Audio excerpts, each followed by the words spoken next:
Retro first-person shooter fans, one game that may have gone missed on the Switch is the fact Chasm The Rift actually released on the Switch back in May, and this one, it's a cult classic that was originally released back in 1997. Well, now today they've sponsored this video asking me to tell you all about the game and also the fact it's currently rocking a massive eShop sale. Let's get started. If you enjoy the content, consider subscribing. We have reviews, deals, lists and news daily, and that's about all things Nintendo Switch. While I also know as well this video is sponsored, I do want to highlight here, this game was well received at launch, as you can see over on OpenCritic and Steam, which I will be linking down below.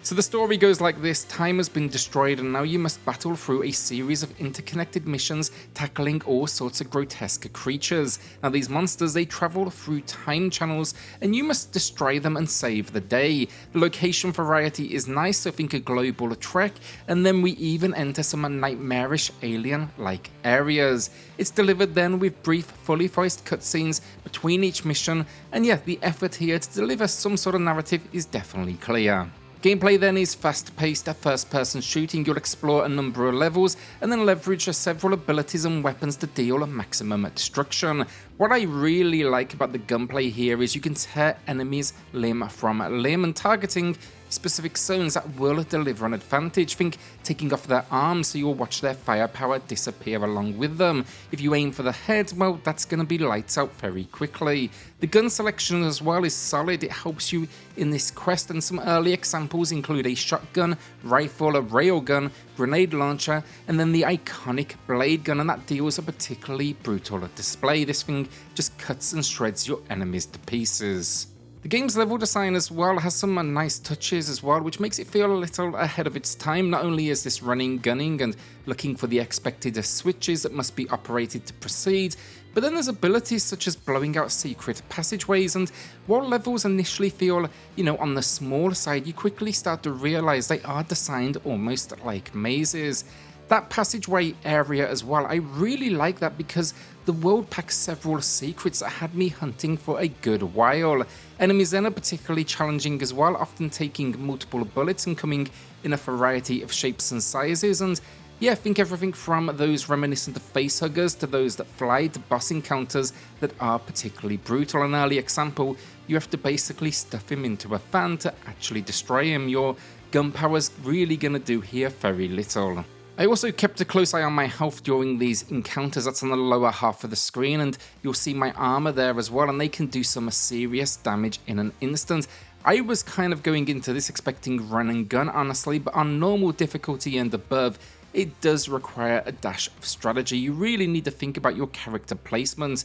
Now if you do wrap up with the base game as well, do know then it packs extra levels, and these are going to be accessible from the pause menu, and that is always going to be a welcome addition. My final note on gameplay then, it's got some really unique control scheme ideas in here alongside kind of the expected jump, shoot and so on, but you can access a mini map which you can then zoom in and out of. You can quick save and quick load from the D-pad, a feature I'd love to see in more games, and you can even toggle the HUD style at the bottom of the screen. Now I kept the preset, but the additional option is quite a bit smaller, even basic looking, but it gives you more screen real estate for the action. Visually then, it's naturally going to appeal to the retro fans out there, and I'm a fan as I grew up around the era of these shooters, so there's something about it that I hold dear. The upscale though has been handled really well with a crisp image, and there's a huge amount of variety in this world. So as an example, the first few locations, they kind of reflect a lab of sorts, almost a dungeon-esque environment, and then think almost Aztec. The highlight for me, however, has to be the gun models, each being rendered really nicely, and of course then the aforementioned enemy damage as limbs do fall away. Now this is my first time with the game personally, and I would have loved this back in the 90s. It's gruesome, it feels very kind of action-packed, but it also uses this as a mechanic in the gameplay. It's not just gore for the sake of gore. Finally, for the visuals then, they do populate the worlds with quite a bit of life. It's not just the enemies, but things like weather effects.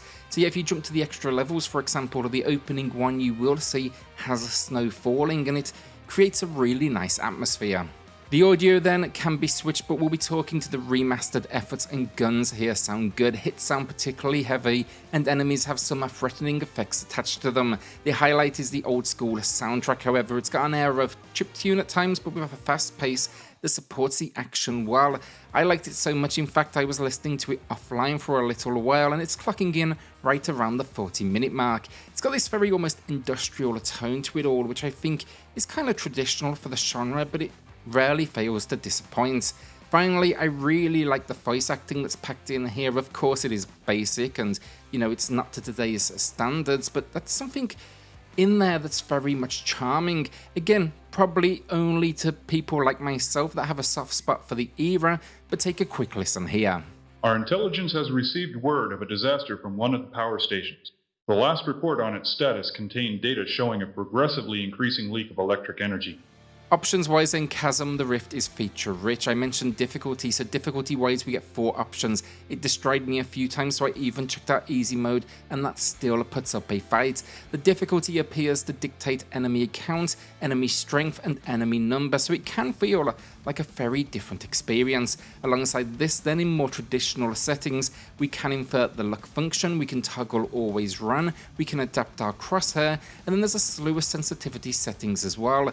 It even packs motion controls, and that's not lazy either, as it also comes with sensitivity settings, so you can tweak it as you please. Alongside these gameplay tweaks then, we also get visual and audio options as well. I think dialing up pixelation, changing shadows, adding motion blur and adjusting things such as camera bobbing, the HUD scale, and my favourite, it's an option to change field of view, which I think should be available in more console-based shooters. Audio-wise then, there's an option to switch between the remastered and that original audio, as I did mention previously. So let's talk about the discount then. It's here with 33% off, that is all regions, always a good thing to see, and that marks only the second sale for the game since release, and it's available in the US and Canada until July 19th, and then July 28th for those in the UK, EU and Australia.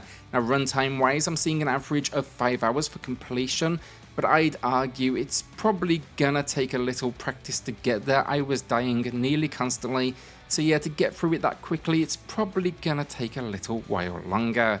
I actually watched a few speedruns as well on the highest difficulty, and I really just don't know how they do it.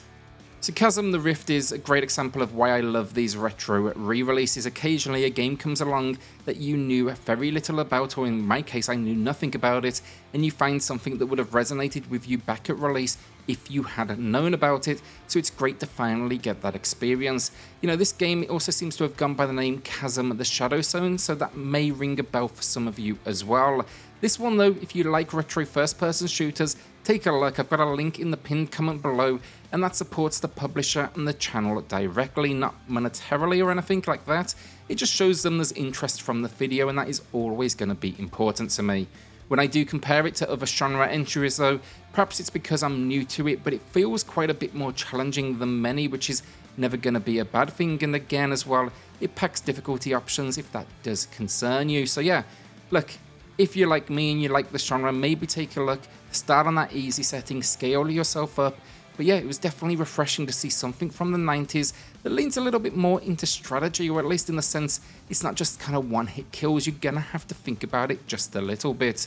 So let me know in the comments, have you played this one back in the day or maybe on the Switch recently? Let me know your thoughts about it. Do you like it? What are the highlights people should expect? With that, hit subscribe, join us here for reviews, deals, news and lists daily, and I'll see you all on the next video. Thanks everyone.